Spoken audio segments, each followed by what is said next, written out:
back to the sports show. Well, it's not that often you get the absolute pleasure to be on something that is as special as the Brindabella. Of course, one of the owners, John Hilhorst, joins me now. John, what a magnificent piece, mate. She's pretty special, isn't she? She surely is, mate. Let's talk a little bit about her. So we're 30 years old. We are this year, 30 years. 30 years old. She's been in 18 Sydney to Hobart races, finished 13. Of course, line winning honours in 97. That's if memory right. serves me right. Indeed, yep. It's a pretty special beast. She's indeed. Like 30 years ago being built, and she, as you can see, she's still in pretty good nick. And I think the reason for that is how she was constructed. Yeah. Mate, we talked about that just before we came on. You were telling me about the hull made of Kevlar. That's right, yeah. Bulletproof. Absolutely. Yeah, That's got nothing to do with the way you and Bridget drive it, is it? No, we're glad it is. But she's lasted the test of time because Kevlar is a substance that actually flexes, unlike carbon fibre. Carbon fibre is a bit brittle, or can be a bit brittle, so it won't flex. It's a lot lighter than Kevlar, but stiffer. But stiffer means it won't flex, which means it cracks over years. So a 30-year-old carbon fibre boat, you'd be pushing it by now. I mean, let's talk about the 97 win, of course, because it's so spectacular, but the weight of the boat. Yeah. 22 tonne. 22 tonne, yeah. Probably, fully loaded with crew and the whole sail wardrobe probably pushing 23. Yeah. Most of it's underneath, though. Well, there's a fair portion underneath. Yeah, yep. So she hasn't got the original keel. The original keel was a little bit shorter. They've made her a bit deeper in the early 2000s or thereabouts. The second owner did that, but she's 11 tonne of that 22 tonne is in the keel alone. It reaches 4.3 metres under the boat, so quite deep. We've got to be careful where we go. But it keeps her stable. It keeps her stable in the water and counteracts this 105-foot tall rig. When we got full sails up here, it's like over 600 square metres of sailcloth. We got 11 tonne of lead, of steel and lead. 7 of that 11 tonne is 4.3 metres. You know the fear when you're uneducated, mate. You jump up, you see there's 105 feet going up there. We get in some weather which starts to tip it over like this. What is it before it finally tips? Is there a final tip? Well, unless the keel breaks off. The stability calculations, the end of that mast needs to be 10 metres underwater before she'll invert. Okay. So you're going to bring her right down and let her go. But in all true, in reality, she'll heal over to about 20-25% heal. But I'm interested in the crew that would have done it back then. 18, I think you said, crewed it. 24 crewed it. When you look underneath, and I made a silly comment, mate, I know you've already agreed with a few, which I'm very grateful for. I'm thinking, where do 24 people sleep? But, of course, they rotate through the night, don't they? Yeah. So how many up on a night would be when it was racing? Look, I've never done the race myself, but from what I know, there'd be at least 8 on deck. So they rotate. They rotate. They have 3 rotations. But saying that, most of the crew are sitting on the windward rail. So they're sitting legs over, counterbalancing the ballast. So they're adding to that 11 tonne. Might only be another 600 kilos they got out there. It makes a difference. More modern maxis have canting keel technology where the keel can actually swing out, or they have tons of water they can actually ballast over to one side of the boat.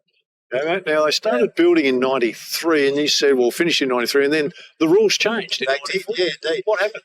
Well, in 93, the ocean racing rules dictated that boats needed, they couldn't be made of carbon fibre, so fiberglass, Kevlar were okay. Steel, whatever you would. They had to have a cruising aesthetic or down below. So if you look down below Brindabella, we're quite lucky. She's got photique floors, 2 heads. It's beautiful inside. It's beautiful down below. There's an owner's cabin, ensuite, central galley, all the mod cons really. Not to the point of a luxury cruiser, but still pretty nice. In 1994, and no water ballast or cannon keels. Okay. Yep. 94, they changed the rules. And Larry Ellison built Sayonara. Yep. Another 80-footer, carbon fibre, complete scant interior. a lot lighter. I mean, when she was built in '93, she was the fastest and lightest boat in her class in the world. What have you had it up to, mate? What have you had it up to? Yeah. You Spinnaker, you've changed a little bit to it. What's the quickest you've been in it so far? 24 knots. It's going, isn't it? It is. That is going. Well, what's that? There's about times 1.8, so about 60 kilometres an hour on the water. When you do a 22-tonne boat on the water, you just can't. No. You go down the road, and think, well, this isn't that fast, but when you're on a boat on the water, it's just a little... So again, mate, we're talking about it was $10 million on the first build.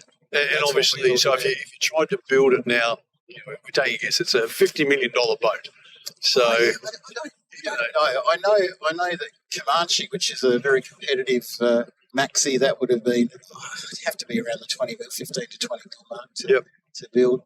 You never actually know the real numbers, do you? No, you don't, mate. So how does it finish up with you, John? How does it finish up here in Adelaide and then suddenly a business grows out of the Brindabella? Yeah. Well, my partner Bridget and I, we 4 years ago, we're both from different backgrounds, film and television, Bridget and myself in the corporate world.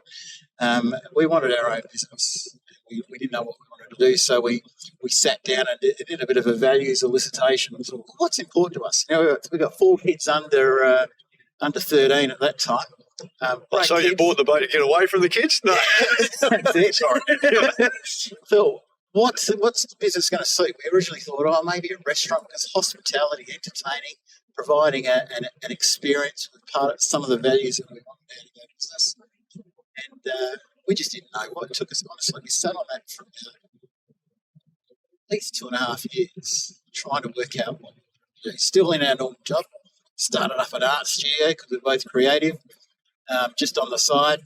And then one of our joint sort of dreams was to own a cruising boat like one of these one day. Yep. Take the kids away. When our business is successful, maybe we could afford one.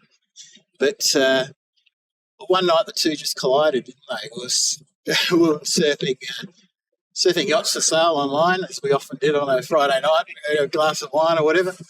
And I come across Brindabella listed. I said, what about this as a family cruiser bridge? Had a bit of a laugh. And but we just kept getting drawn back to her. Yeah, so about 3 weeks later, it just occurred to say, what about this as a business? Pretty stupid statement, really, but it just ticked every single values box that we had originally put down. And now we have... we went through probably about 4 to 6 months of due diligence before we actually bit the bullet and purchased the boat. Then the fun began, getting her into commercial survey, which, taking a 30-year-old vessel, give you just a hint of what that involved. We had to get the whole boat thermal imaged,